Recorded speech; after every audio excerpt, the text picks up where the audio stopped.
अपने इस राष्ट्रीय गीत का अपमान नहीं सहेंगे। मातरम सुप्रीम कोर्ट करेंगे।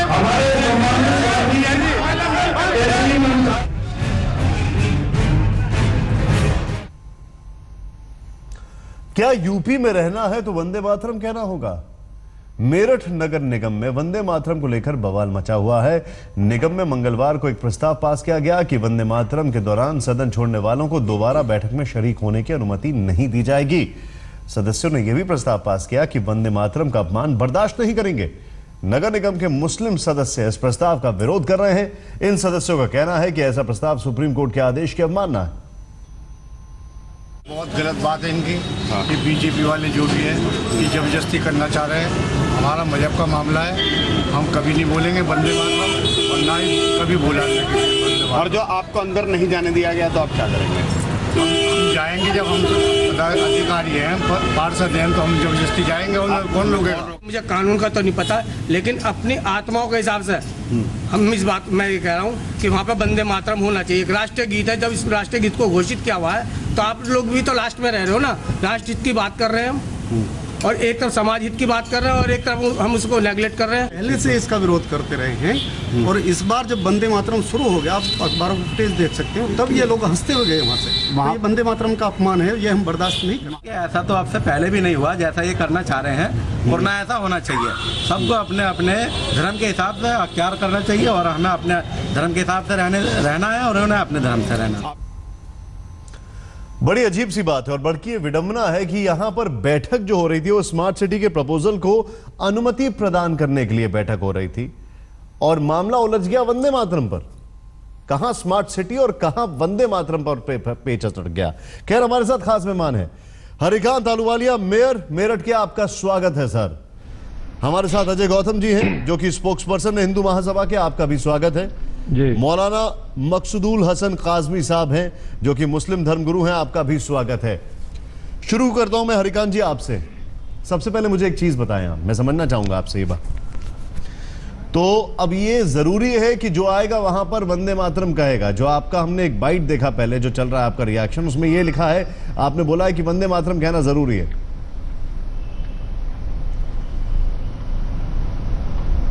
देखिए, मैं इस विषय में बहुत स्पष्ट करना चाहूंगा, जब भी नगर निगम की कोई बोर्ड बैठक होती है उसका आरंभ वंदे मातरम के साथ शुरू किया जाता है और जब वो कंप्लीट होती है तो राष्ट्रीय गान के साथ उसका समापन किया जाता है।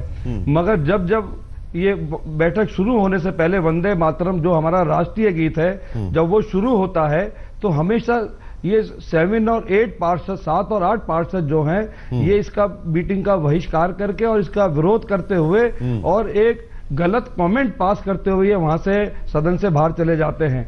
तो मेरा इसमें ये मानना है कि ये कहां तक सही है। इस बार सदन में जो पार्षदों की नंबरिंग थी उसमें से 85% पार्षदों का मानना है कि ये हमारा नेशनल सॉन्ग है, हमारा राष्ट्रीय गीत है। ये बार बार इसका विरोध करते हैं और इसका बहिष्कार करके सदन से बाहर चले जाते हैं और फिर सदन में आकर ये बैठ जाते हैं। तो उन्होंने मेरे से ये मांग करी कि अब हम राष्ट्रीय गीत का अपमान नहीं सहेंगे और ये हमारा नेशनल सॉन्ग है और ये ऐसा करते हैं, ये बहुत ही गलत है। नहीं, तो मुझे एक बात बताइए, मुझे एक बात बताइए सर। नियम अनुसार, नियम अनुसार चलिए बात कर लेते हैं। नियम अनुसार बात कर लेते हैं। सुप्रीम कोर्ट ने 17 फरवरी 2017 को अपने फैसले में स्पष्ट कर दिया है कि संविधान के अनुच्छेद 51A में केवल राष्ट्रगान और राष्ट्र ध्वज का जिक्र किया गया है। राष्ट्रगीत व्यक्ति की स्वेच्छा पर निर्भर है। तो फिर आप जबरदस्ती क्यों कर रहे हैं उसमें? राष्ट्रगीत जो है व्यक्ति की स्वेच्छा पर निर्भर है। नहीं, कोई इनके मैं बिल्कुल स्पष्ट रूप से कहना चाहूंगा, हम 4.5 साल से सदन चला रहे हैं और ये हमेशा जब भी राष्ट्रीय गीत शुरू होता है ये उसका बहिष्कार करके बाहर निकलते हैं। हमने कभी इनका इस विषय में इतना विरोध नहीं किया, पर यह सवाल हमेशा अब आपकी सरकार बन गई है इसलिए विरोध कर रहे हैं। आया है कि ये हमारा केंद्र और राज्य में आपकी सरकार है, विरोध कर रहे हैं इसलिए? नहीं, ऐसा कुछ नहीं है। ये अरे सर, ऐसा बिल्कुल नहीं है। ये पिछले 4.5 साल में 5-6 बार ये मुद्दा उठ चुका है ये सदन के अंदर। पार्षद जो इसका विरोध करते हैं लगभग भारी संख्या में पार्षद 85% पार्षद सदन के वो इनका इस बात पे विरोध करते हैं कि ये राष्ट्रीय गीत का इस तरह अपमान क्यों करते हैं। अच्छा एक सेकंड, मेरे साथ यहाँ पर मौलाना काज़मी साहब मौजूद है। इसमें दिक्कत क्या है? वैसे मैं सीधे सीधे समझना चाहता हूँ, राष्ट्रगीत है, आपके लिए जाहिर सी बात है कंपलसरी गाना नहीं है, लेकिन इसमें दिक्कत क्या है? सुप्रीम कोर्ट का हवाला आपने दिया। हाँ। सुप्रीम कोर्ट बारहा कह चुकी है कि ये किसी पर कंपलसरी नहीं। ठीक है, ठीक है, दूसरी लेकिन बात, दिक्कत क्या है? इससे इस्लामिक जो टेनेंट्स हैं, इस्लामिक एसेंस है, वो खत्म होते हैं। इस्लाम में पूजा या अपना माथा झुकाना सिर्फ खुदा के आगे है, किसी जमीन के आगे नहीं है। किसी की पूजा नहीं है, सिर्फ अल्लाह ही की पूजा है।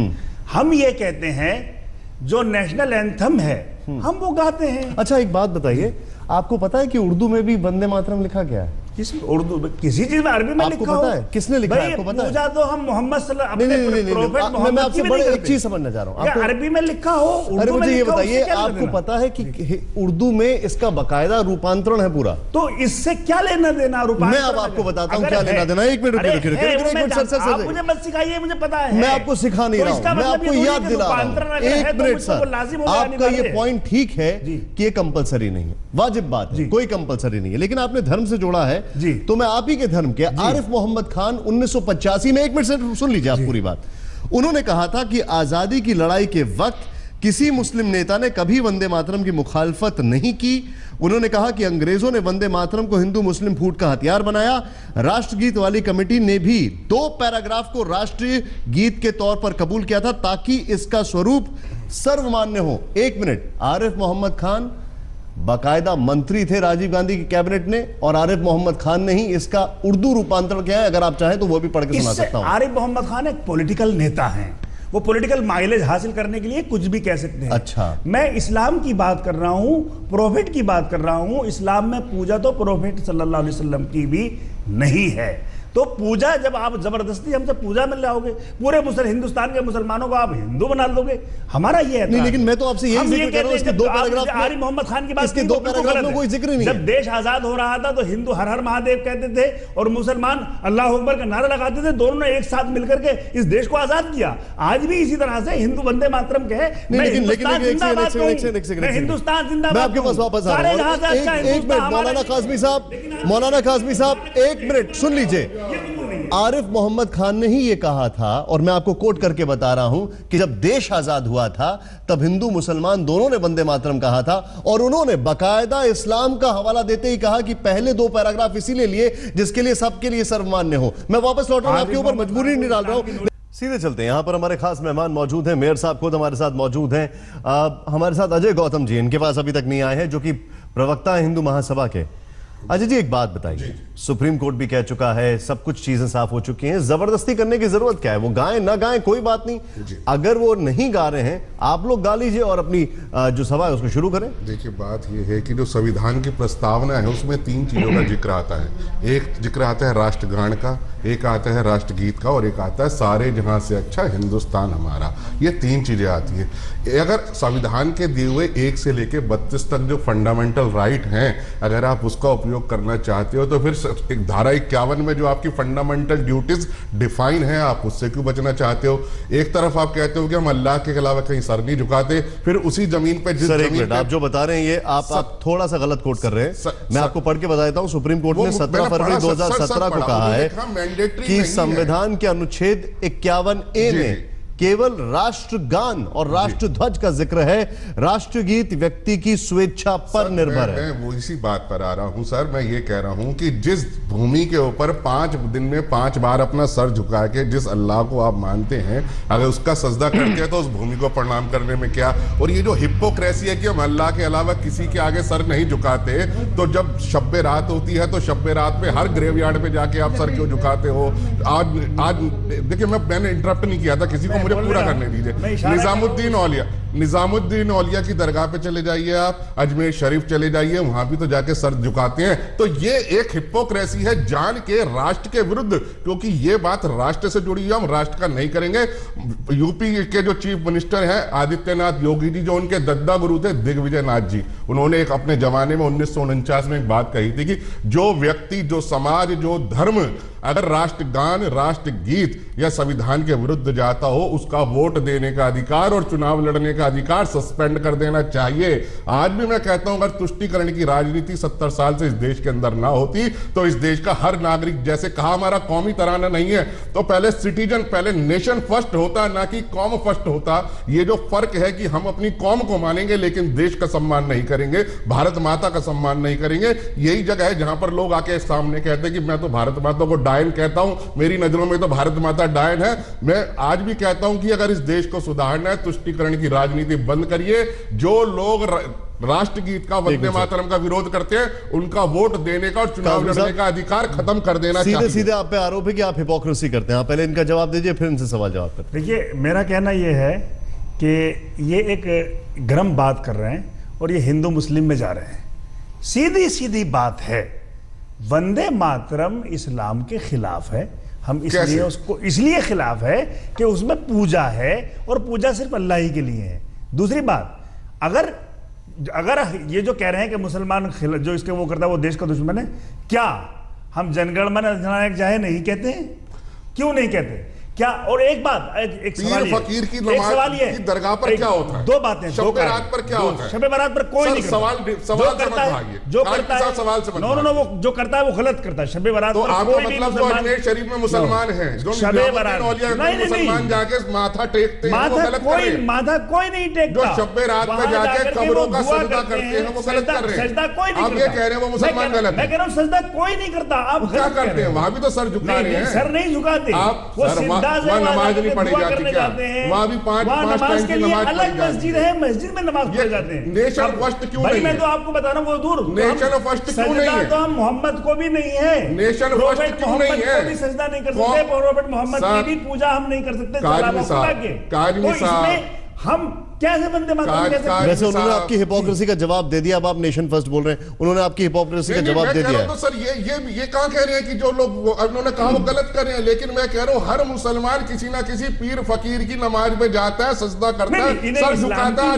आप किसी भी नमाज क्या चले इस्लाम की नॉलेज नहीं है। इसका मतलब हम किसी पीर के यहाँ जा रहे हैं, अजमेर शरीफ जाना गलत है ना? हाँ या ना? नहीं, गलत नहीं, मैं गलत कहां कह रहा हूं? तो फिर मैं सजदा करना, अगर अजमेर शरीफ में भी कोई सजदा कर रहा है वो भी गलत है। गलत भी नहीं है, सही नहीं है। जाना कोई मना नहीं है। शब रात में जाके कब्रों पे सर झुकाना गलत है। कोई नहीं करता भाई, कोई सजदा नहीं करता। नमाज नहीं पढ़ी जाती। नमाज मस्जिद में होती है, नमाज कब्रिस्तान में नहीं होती। मुझे आप एक बात नमाज मस्जिद में होती है, नमाज कब्रिस्तान में नहीं होती। निजामुद्दीन औलिया में नमाज नहीं होती। नहीं, अजमेर शरीफ में नमाज नहीं होती। निजामुद्दीन औलिया में मस्जिद है, अजमेर शरीफ में मस्जिद है, जहां पर बम विराज कराया था, जहां पर आरएसएस के लोगों ने अपनी सुविधा, वहां पर इफ्तार कर रहे थे लोग, वो मस्जिद है। मत भागिए, मस्जिद है भाई। आपको आप बोलिए अल्लाह के अलावा नहीं मानते तो फिर अजमेर शरीफ को क्यों मानते हो? आप गलत कह रहे हो। निजामुद्दीन औलिया को क्यों मानते हो? मैं कह रहा हूं हम निजामुद्दीन औलिया को सजदा नहीं करते, और जो सजदा करता है वो गलत करता है भाई। आप जिस जमीन निजामुद्दीन औलिया तो बहुत दूर की बात है, प्रोफेट मोहम्मद को हम पूजा नहीं कर सकते। जमीन में 5 बार सर रगड़ते हो, प्रोफेट मोहम्मद की वर्शिप पूजा नहीं कर सकते,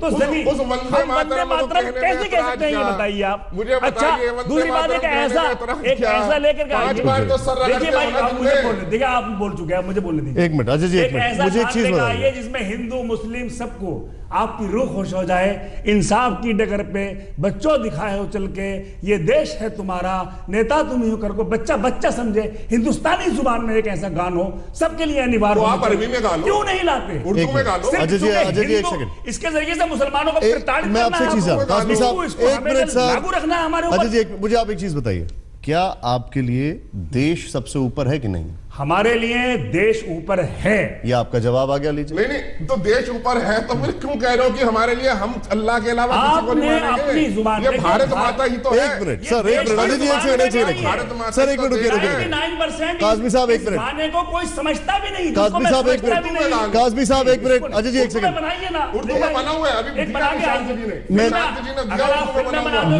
आपको हर एक की समझ में आए। एक मिनट रुक जाइए, आप किसी की समझ में नहीं आए, आप रुक जाए, आप एक मिनट रुक जाए। हरिकांत जी मैं आपसे ही पूछ रहा हूं और अजय जी मैं आपसे भी पूछ रहा हूं। हमारे साथ यहां पर काज़मी साहब बैठे हुए हैं, मौलाना मकसूदुल हसन काज़मी साहब, जो मुस्लिम धर्मगुरु हैं, वो कहते हैं कि हमारे लिए देश सबसे ऊपर है। मेरा सवाल यह है आपसे, ध्यान से सुनिए मेयर साहब, सवाल यह है कि अगर ये कह रहे हैं इनके लिए देश सबसे ऊपर है, जी जी, तो क्या ये जरूरी है कि आप जो कहेंगे और आपके तरीके से ये हर चीज प्रूव करें? भाई उसके लिए तो बाकायदा सुप्रीम कोर्ट ने भी गाइडलाइंस दे रखी हैं। ये तो बोल रहे हैं इनके लिए देश ऊपर है, और क्या करेंगे? इनके लिए एक मिनट रुक जाइए सर। देखिए मान्य, मैं बिल्कुल स्पष्ट कहना चाहूंगा, जहां तक माननीय सुप्रीम कोर्ट का विषय आता है वो सबके लिए मान्य है, हमारे लिए भी मान्य है। मगर जो हमारे पार्षदों का कहना है कि जिस समय राष्ट्रीय गीत शुरू होता है, अगर इनको गीत नहीं जाना, कोई इनके साथ जबरदस्ती हम लोग नहीं करते, मगर जिस तरीके से ये सदन छोड़कर जाते हैं उसका विरोध करते हैं। इनका मानना यह है कि अगर ठीक है आपका पॉइंट एक मिनट ठीक है सर, मैं रोकूंगा, आपने बड़ा महत्वपूर्ण पॉइंट बोला है, हम इसका विरोध करेंगे। आपने जो बात बोली है उसको मैं आगे बढ़ाता हूं। मुझे एक बात बताइए, सदन छोड़ के जाने की क्या जरूरत है? सब लोग गा रहे हैं, आप चुपचाप होकर खड़े रहे, सदन छोड़ के जाने की क्या जरूरत है? ये तो अपनी अपनी प्रैक्टिसेस है। देखिए, अगर सदन छोड़ के चले गए वो, तो उन्होंने उसकी तौहीन तो नहीं की। नहीं, वो तौहीन करके जा रहे हैं। नो, वो अपशब्द बोल के जा रहे हैं। नहीं, शब्द क्या है, दिखाइए क्या वो बोल नहीं सकते। ये बहाना कर रहे हैं, ये बहाना कर रहे हैं। मैं ये कह रहा हूं, हम अजान नहीं सुनना चाहते। एक मिनट अजय जी सुन लीजिए, फिर आप लाउड स्पीकर बजा के हमारे कानों में डालते हो, नहीं डालते बताओ। इस झगड़े को हमेशा हमेशा के लिए खत्म कर दो। एक ऐसा गान लेकर आइए, वंदे मातरम की जगह हिंदुस्तान का बच्चा बच्चा जिसको समझे। अरे सर, मैं आपसे कुछ और पूछ रहा हूं। मेरा सवाल यह है आपसे कि अगर वो वहां पर वंदे मातरम कह रहे हैं तो आप सदन में खड़े रहिए। आप बॉयकॉट क्यों कर रहे हैं? आपको नहीं गाना, मत गाइए, कोई बात नहीं। आप बॉयकॉट क्यों कर रहे हैं? नहीं, बॉयकॉट वो खड़े होने हो गए या बाहर निकल गए, वो तो वो जाने क्यों निकले बाहर। लेकिन आपके हिसाब से क्या है, मुझे आप बताइए, सही है गलत है? उनको क्या मतलब, हो सकता है कोई काम हो या कोई और बात। अरे हो नहीं सकता।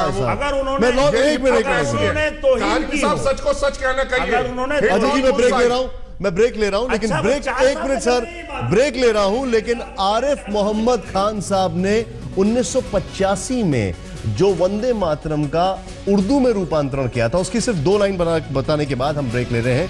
तस्लीमात माँ तस्लीमात, तू भरी है मीठे पानी से, फल फूलों की शादाबी से, दक्षिण की ठंडी हवाओं से, फसलों की सुहानी फिजाओं से, तस्लीमात माँ तस्लीमात।